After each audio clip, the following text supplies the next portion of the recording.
Good morning all of you. आज हम आप लोगों को एक टर्म जिसका नाम इंटीग्रेशन है उसके बारे में बताएंगे। What do we understand by the term integration.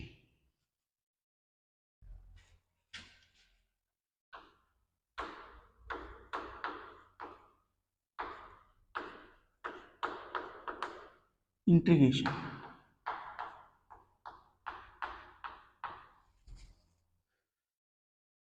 अब तक हमने डिफरेंशिएशन के बारे में जाना। डिफरेंशिएशन में जैसा कि हमने बताया था दो चीज़ें मेन होती हैं, सब्ट्रैक्शन और डिवीजन। सब्ट्रैक्शन और डिवीजन होता है, वहीं जो इंटीग्रेशन होता है उसमें मल्टीप्लिकेशन एंड एडिशन होता है। इंटीग्रेशन में मल्टीप्लिकेशन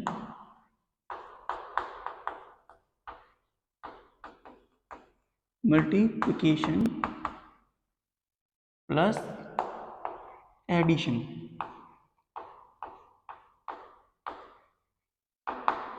होता है। मल्टीप्लिकेशन प्लस एडिशन देखने को मिलता है। जो इंटीग्रेशन होती है वो रिवर्स प्रोसेस होती है ऑफ डिफरेंशिएशन। हाँ, इंटीग्रेशन को रिवर्स प्रोसेस कहा जा सकता है डिफरेंशिएशन का। तो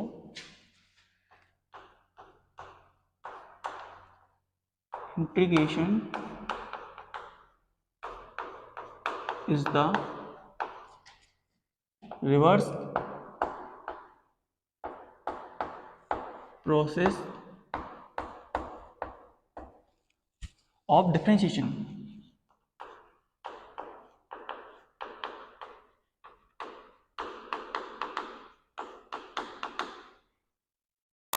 इंटीग्रेशन जो होती है वो रिवर्स प्रोसेस होती है डिफरेंशिएशन की।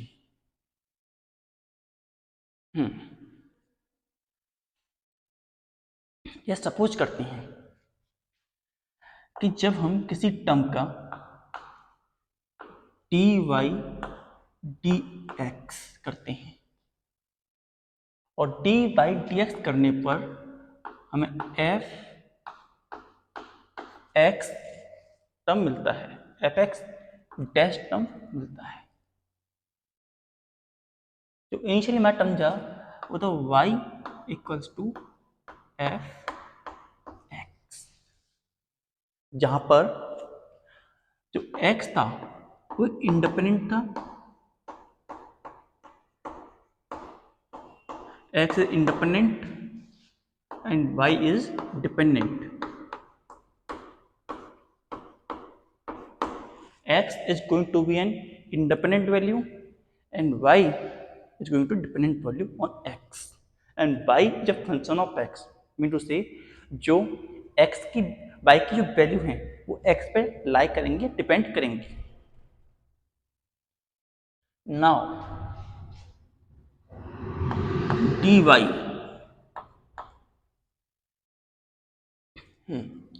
dy को हम यहाँ लिखें और इसे उधर करें तो f dash x D x होता है। F dash x D x के बराबर हमें वैल्यू ऑब्टेन होती है।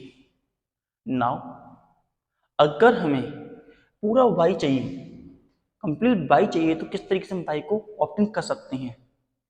तो उसके लिए हम सिंपल टर्म में समेशन लगाएंगे। We use the term summation dy here summation f dash x dx, और हम एक्चुअल एफ एक्स को ऑप्ट कर लेंगे। लेकिन बहुत ही छोटे टर्म के लिए या माइन्यूट थिंग्स के लिए जब हम इंटीग्रेशन करते हैं तो उसके लिए इंटीग्रेशन के लिए हम एक साइन यूज करते हैं। हमें इसकी वैल्यू क्या मिलेगी? y equal to F X after number of element we solve. और इसमें ये तो हुई बड़ी बात कि जो बड़े बड़े एलिमेंट होते हैं उनके लिए, लेकिन जो छोटे एलिमेंट होते हैं उनके लिए हम इंटीग्रेशन का यूज करते हैं, एक सिंबल बनाते हैं इंटीग्रेशन का, दैट इज जैसे हम कहते हैं सम, और सम वाले इस टर्म को थोड़ा सा एक्सटेंड कर दिया, सम वाले टर्म को एक्सटेंड कर दिया,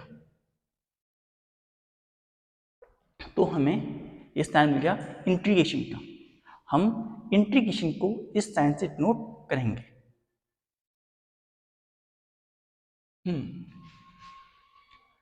डिफरेंशिएशन की मदद से हम ये टर्म लाते हैं बाय यूजिंग डिफरेंशिएशन, और इंटीग्रेशन की मदद से हम इस टर्म को दोबारा रिवर्स कर देते हैं, और इसीलिए कहते हैं कि इंटीग्रेशन जो होता है रिवर्स प्रोसेस होता है डिफरेंशिएशन का।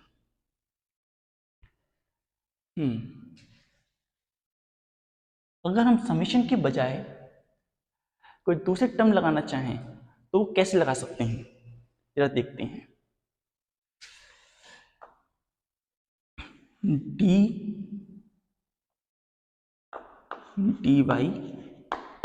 इंटीग्रेशन f डैश dx के टर्म में हम इसे लिख सकते हैं। यहाँ f जो है फंक्शन है, यहाँ एक और बात, यहाँ f इंटू एक्स नहीं है, f x एक फंक्शन को नोट कर रहा है केवल, इस बात को हमें समझना पड़ेगा। It only denotes a function. Now और जब हम सॉल्व करते हैं तो हमें इसकी वैल्यू क्या मिलती है, इसकी वैल्यू मिलती है हमें ओरिजिनल एफ एक्स, और इसके साथ साथ एक कांस्टेंट भी हमें मिलता है, सी कांस्टेंट।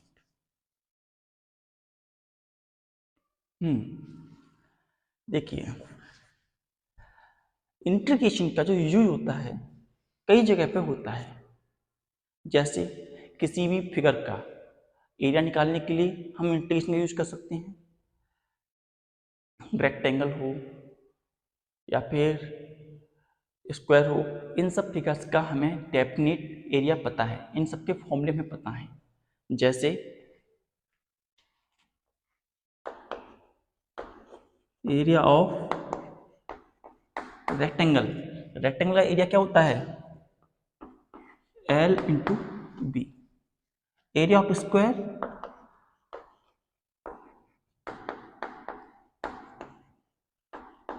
होता है A square. Area of triangle क्या होता है, 1/2 बी इंटू एच। इसी तरीके से एक और होता है यूरोस फॉर्मूले के अकॉर्डिंग, एरिया का under root S minus A, S minus B and S minus के सी। हमारे पास ये फॉर्मूला भी होता है एरिया का। यहाँ पर जो हमारी एस की वैल्यू होती है वो ए प्लस बी प्लस सी अपॉन 2 के इक्वल होती है, ए प्लस बी प्लस सी अपॉन 2 के इक्वल होती है। लेकिन अगर हमारे पास कोई डेफिनेट फिगर न हो तो ऐसी फिगर का एरिया निकालने के लिए हम इंटीग्रेशन का यूज करते हैं। वो कैसे, जरा देखते हैं। सपोज करते हैं ये हमारा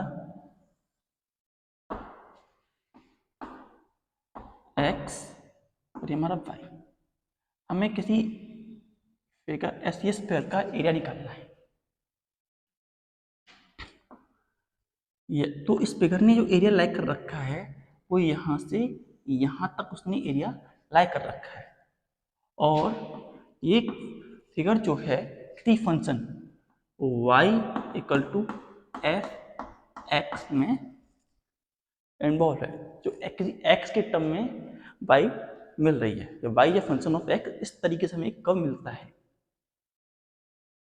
तो इस इक्वेशन को सॉल्व कैसे करेंगे हम, तो इसे सॉल्व करने के लिए हम सबसे पहले इसे छोटे छोटे पीसेस में ब्रेक डाउन कर देंगे। First of all we break down it into small pieces. इतने छोटे छोटे पीसेस हम करेंगे इसके कि हर पीस इक्वल हो जाए। जो हाइट में बड़े हैं वो ब्रेथ में, लेंथ में बड़े होने वाले ब्रेथ में छोटे हो जाएंगे, और जो ब्रेथ में छोटे हैं वो लेंथ में बड़े हो जाएंगे। लेकिन सबका जो एरिया होगा वो अप्रोक्स इक्वल ही होगा। और हम इतना छोटे छोटे लाइन करते हैं इसमें कि हम ये मान लेते हैं कि इतना ही एरिया छोटा होगा और इतना ही होगा।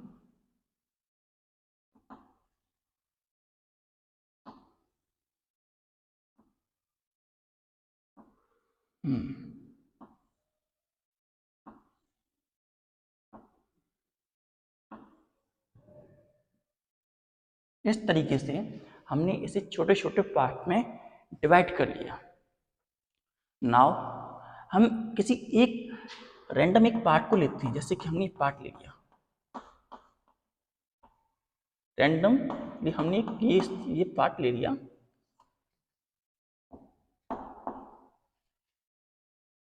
ये इसका जो शेप है किस तरह का शेप है? इसका शेप है एक रेक्टेंगल के जैसा। That shape is of the form और रेक्टेंगल। ये एक रेक्टेंगल के जैसा शेप है। सो उस इसकी विड्थ जो हमें दिख रही है वो उसे हम लेंगे एफ एक्स, और ये जो स्मॉल लेंथ है इसे हमने माना डी एक्स। नाउ जो एरिया होता है उसका फॉर्मूला क्या होता है? What is the formula of area? Area of rectangle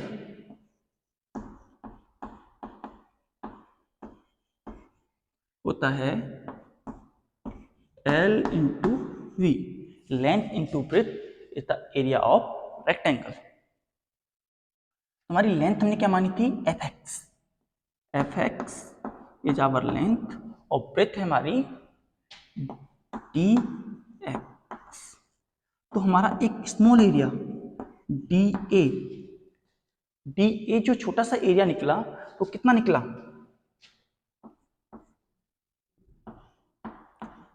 F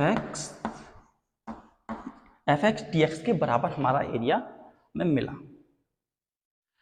अब देखिए ये हमारा एक एरिया था, लेकिन अगर हमें बहुत सारे एरियाज को फाइंड आउट करना है तो हम बहुत सारे एरियाज को कैसे फाइंड आउट करेंगे? अब हमने इसको तो फाइंड आउट कर लिया, लेकिन हमें इस पूरी फिगर का एरिया फाइंड आउट करना है। जब हमें इसे पूरी फिगर का एरिया फाइंड आउट करना है तो हमें क्या करना पड़ेगा? पूरी फिगर का एरिया जो होगा A equal to D A one plus D A two plus D A three plus dash dash dash plus up to D A N. यहाँ तक हम वैल्यू फाइंड आउट करेंगे और वैल्यूज को फाइंड आउट करके यहाँ पे रखेंगे तो हमें टोटल एरिया मिल जाएगा। तो देखिए जरा, जो एरिया होगा टोटल एरिया उसे कह सकते हैं f x one d x one, f x two d x two plus f x three d x three plus dash dash dash plus f x n D x n. इस तरीके से हम up to N term के लिए area find out कर सकते हैं। इसके लिए इन सबका जब एरिया निकालेंगे तो हम एक्चुअली मिल जाएगा। और इस पूरे सम को जो हम नोट करते हैं वो नोट किया जा सकता है इस साइन से। It is sine of summation and F x D x. जो एरिया होगा फिगर का वो एफ एक्स टी एक्स के बराबर होगा। इस तरीके से हम इंटीग्रेशन करते हैं और इंटीग्रेशन करके वैल्यूज को सॉल्व करते हैं। इंटीग्रेशन सिंपल टर्म में कहा जाए तो रिवर्स प्रोसेस है, it is just an reverse process of differentiation. उसमें हम दो बॉडी के बीच में रेट ऑफ चेंज पता कर रहे थे और इसमें एक बॉडी का एरिया पता करने की कोशिश की जा रही है। हाँ, अब हम कुछ इंपॉर्टेंट फॉर्मूलेस जो कि हमें इंटीग्रेशन में काउंटर होंगे या जिन्हें हमें देखना पड़ेगा उन्हें हम पढ़ेंगे आगे। लेकिन इससे पहले एक बात बता देते हैं, इंटीग्रेशन भी दो तरीके के होते हैं। इंटीग्रेशन भी दो तरीके के होते हैं।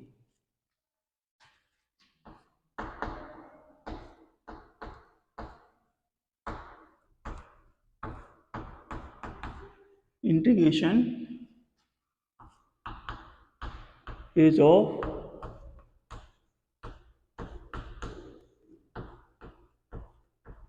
two types। इंटीग्रेशन दो तरीके के हमें देखने को मिलते हैं। पहला इंडेफिनिट इंटीग्रेशन,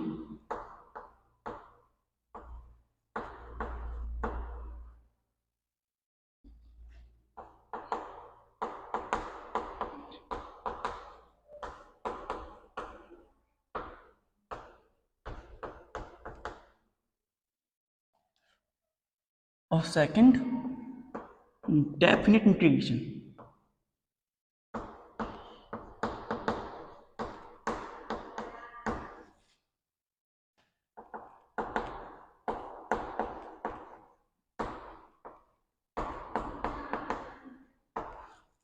इनडेफिनिट इंटीग्रेशन और दूसरा डेफिनिट इंटीग्रेशन।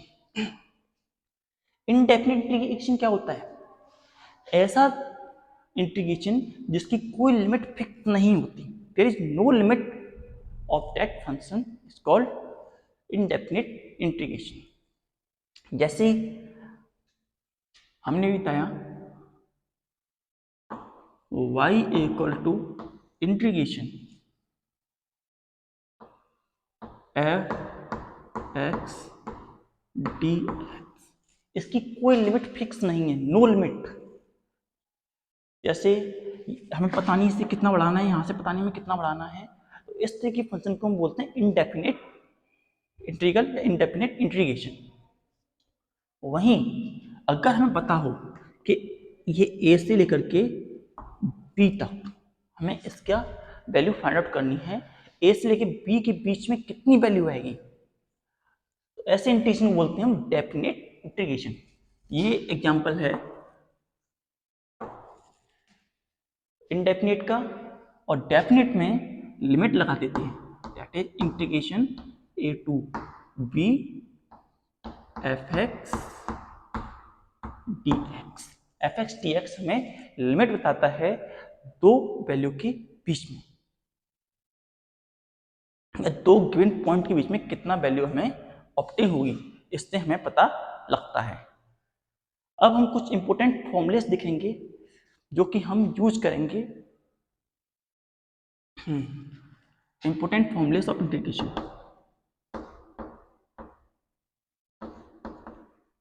इंपॉर्टेंट फॉर्मूला,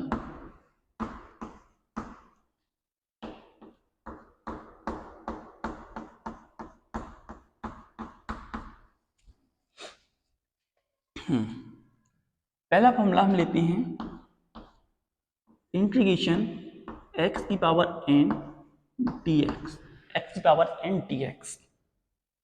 तो इसकी वैल्यू में मिलती है X N plus one upon N plus one plus किस, N plus one upon N plus one plus.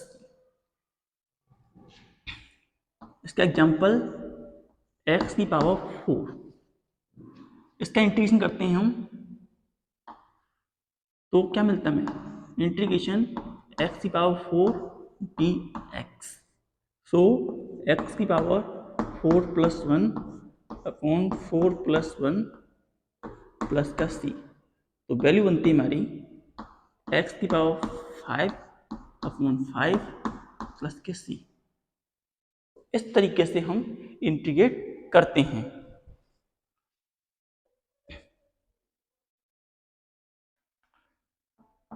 Second, अगर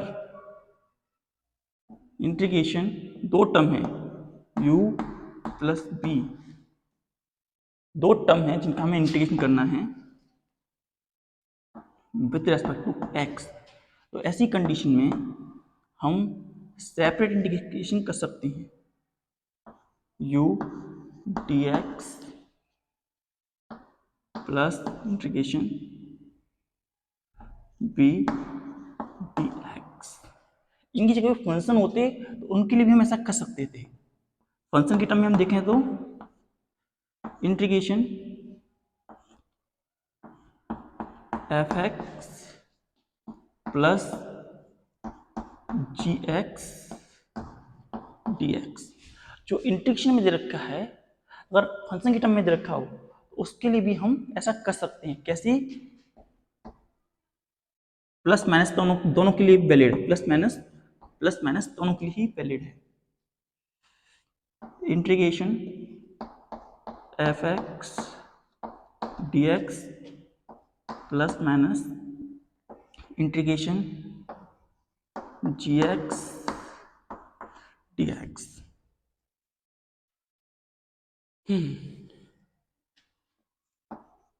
फोर्थ, अगर हमें साइन एक्स का इंटीग्रेशन करना हो, हाँ, और प्लस सी कॉन्स्टेंट भी आएगा, प्लस सी कॉन्स्टेंट भी हमारे साथ लगेगा।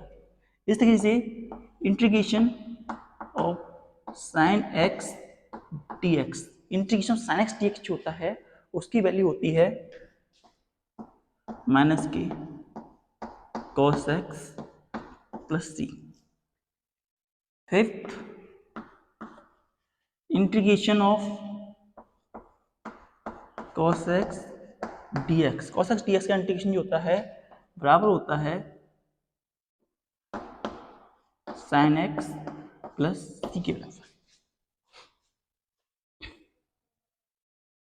सिक्स्थ,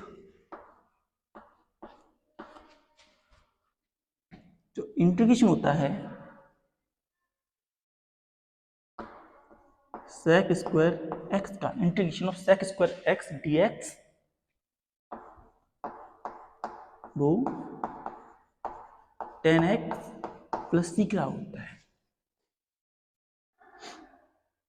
सेक स्क्वायर एक्स डी एक्स का जो इंटीग्रेशन होता है वो sec square x D x का होता है।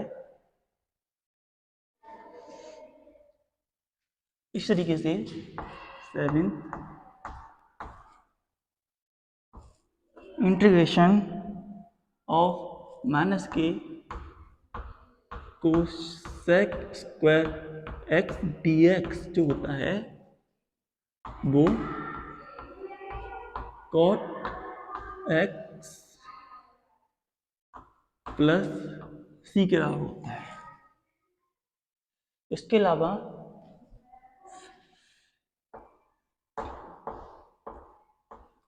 Seventh, integration of sec x tan x D x, sec x tan x D x का जो इंटीग्रेशन होता है वो हमें मिलता है सेक एक्स के बराबर, सेक एक्स प्लस सी के बराबर मिलता है।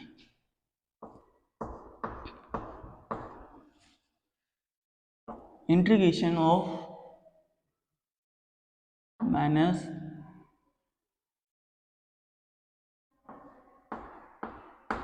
कोसेक एक्स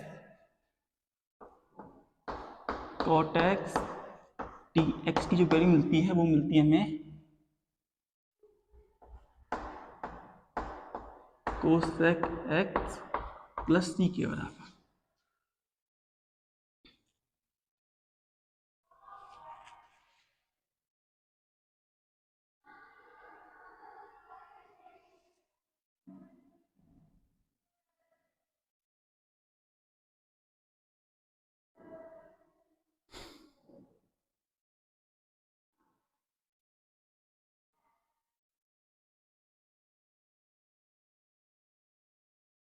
अब इसके बाद हम कुछ एग्जाम्पल देखते हैं।